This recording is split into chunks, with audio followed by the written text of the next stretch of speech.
Sataacan neraskeun pangaosan kitab Duratun Nasihin dina pasal fi fadilati syahri Sya'ban al-Mu'azzam. Si mabdi ngahaturkeun wilujeng sumping karekan-rekan ka para sahabat anu nembe bergabung sareng channel Kang Herman, terutami ka pangersa al-Mukarram wal Muhtaram Kang Al-Fajri anu linggihna di Karawang.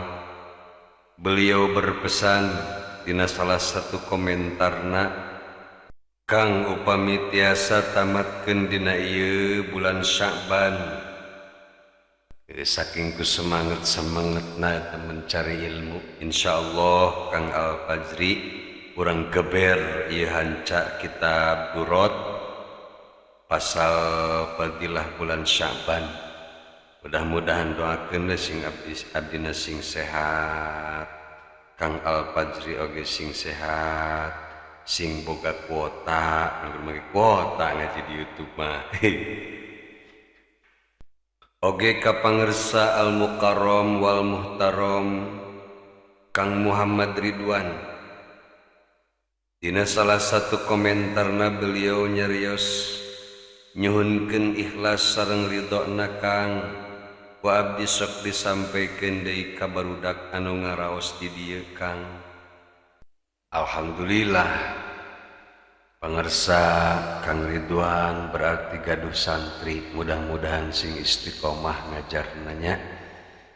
Da geuning ngajarkeun marurang kalih teh banyak sekali rintangan dan godaannya. Bukan begitu Pak Wahyu? Insyaallah sim abdi ikhlas sareng ridho upami memang cariosan abdi dipandang bermanfaat, dianggap bermanfaat ku saderek sadayana. Ngan sim abdi ngemutan ka sadayana bahwa sim abdi mah sakali deui sanes ustad, sanes kiai tangtosna cariosan abdi di dieu seueur pisan kalepatanana. Abdi mah majalmi bodoh mung ku Allah Subhanahu wa taala. Alhamdulillah sim abdi dipasihan resep maca kitu ge duka bener duka salah. Mun salah wayahna we koreksi ku sarerea, atuh pami bener pami aya leresna eta samata-mata taufik sareng hidayah ti Allah Subhanahu wa taala. Mudah-mudahan sing janten ilmu anu manfaat pikeun abdi anu nyariosna oge sareng pikeun saha wae anu mupingkeunana.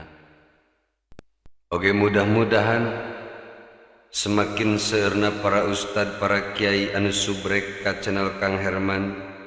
Ieu channel Kang Herman teh sing tambih-tambih berkah, sing tambih-tambih manfaat kanggo sadayana.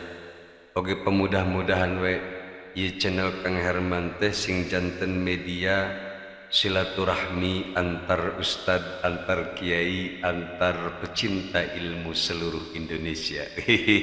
Amin ya Allah ya rabbal alamin. Alhamdulillah tah di Jampangna aya entos gabung akunna SLI online sareng ti gentur motos bogo seueur diantawisna Kang Entis Sutisna.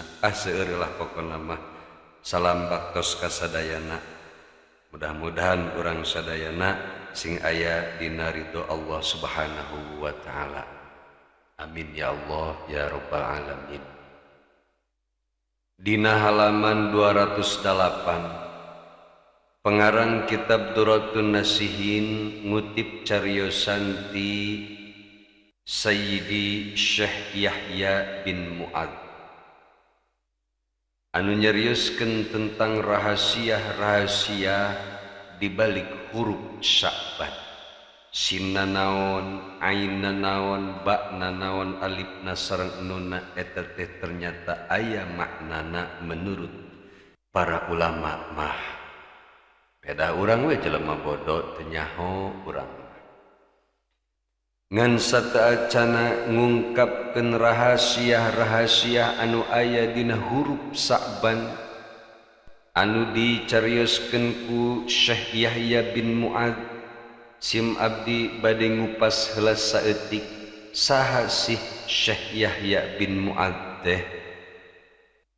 Ngan mudah-mudahan anu dimaksud Syekh Yahya bin Mu'adz di dieu leres lengkapna Syekh Yahya bin Mu'adz Ar-Raji.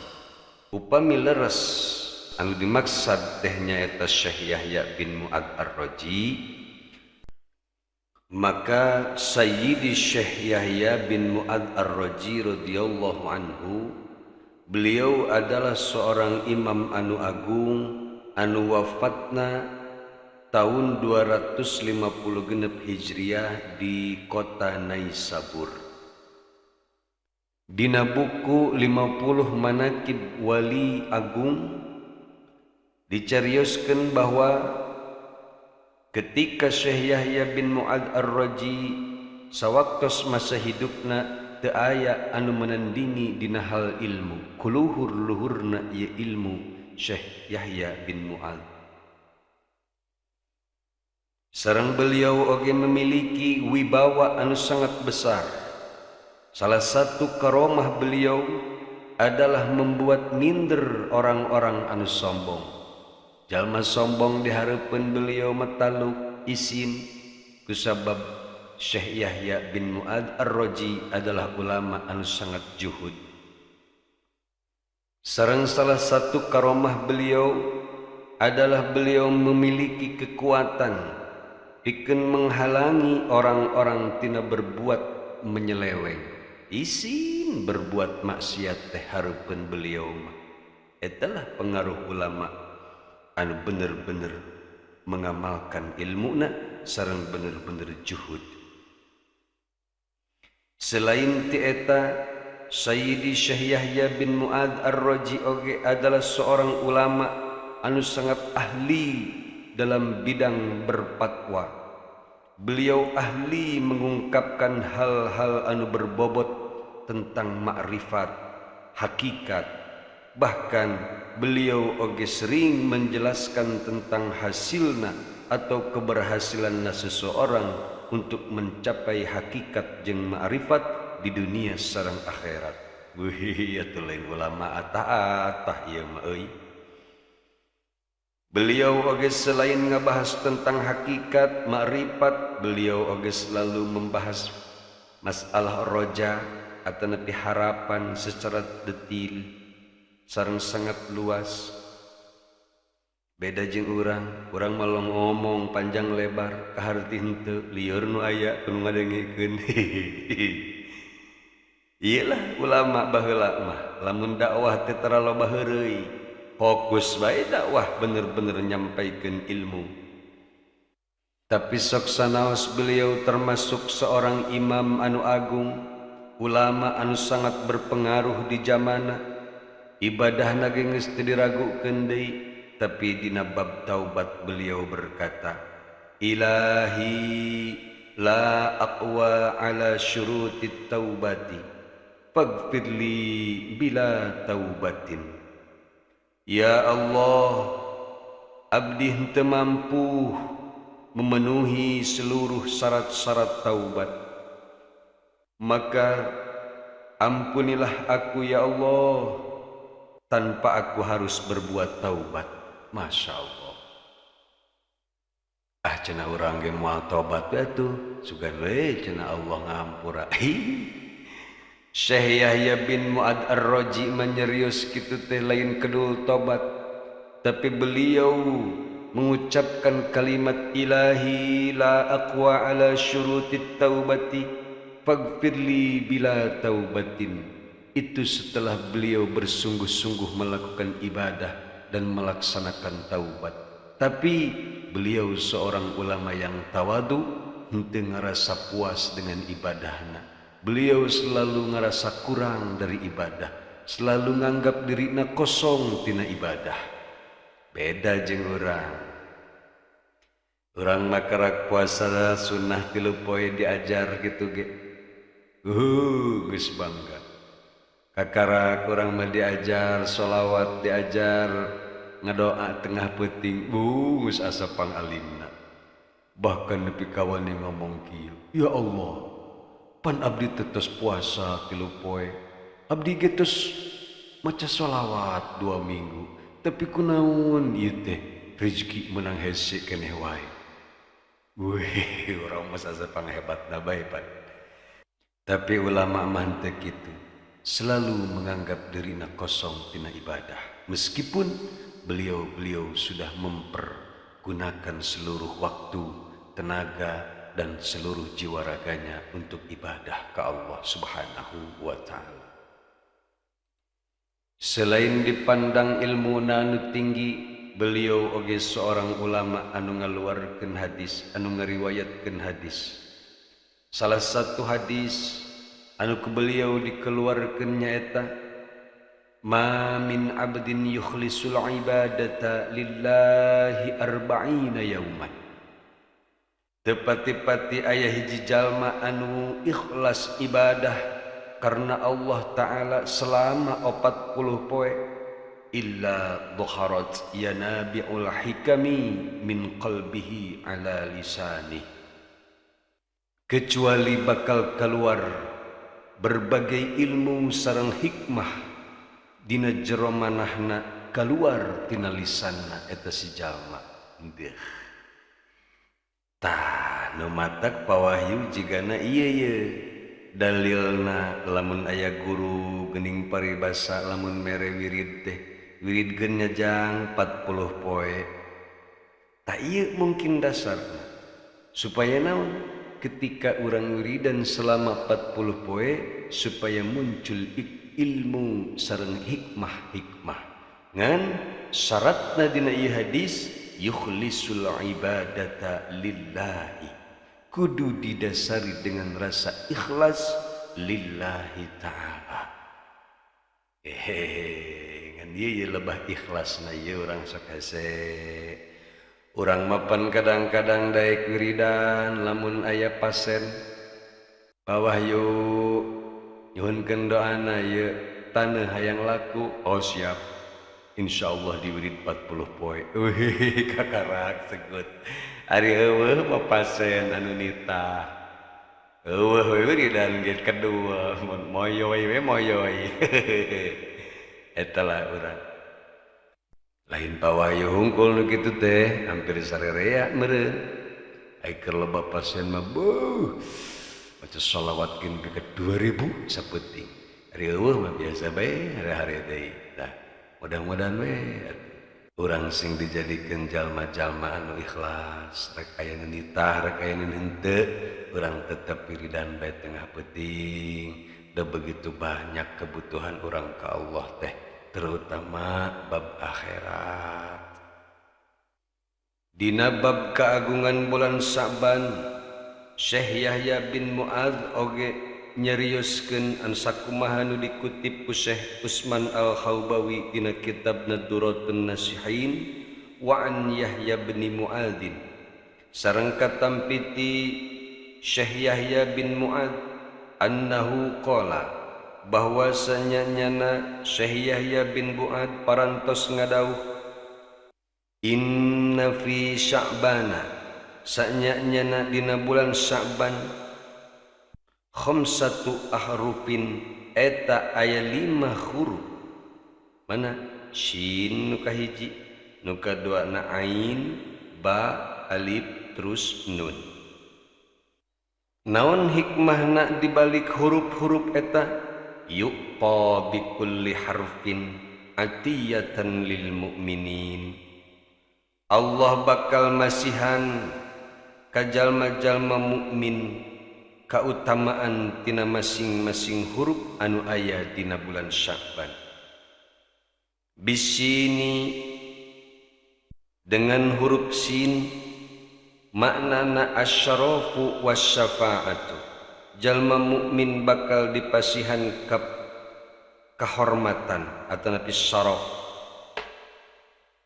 wasyafa'atu sareng bakal kenging syafaat atau napi pertolongan, wabil aini sareng melalui huruf ain, al izzatu maknana eta izzah, atanapi keperkasaan kegagahan wal karamatu sareng kamuliaan wabil ba'il birru sedangkan huruf ba'na nyaeta kebaikan wabil alifi ulfatu sareng huruf alifna eta bimakna ulfah atanapi kelembutan wabin nuni an-nuru sareng huruf nunna bimakna nur etalah kauntungan jalma mukmin anu daek ibadah anu daek tobat di bulan Sya'ban menurut pengalaman Syekh Yahya sareng menurut keilmuan Syekh Yahya bin Mu'ad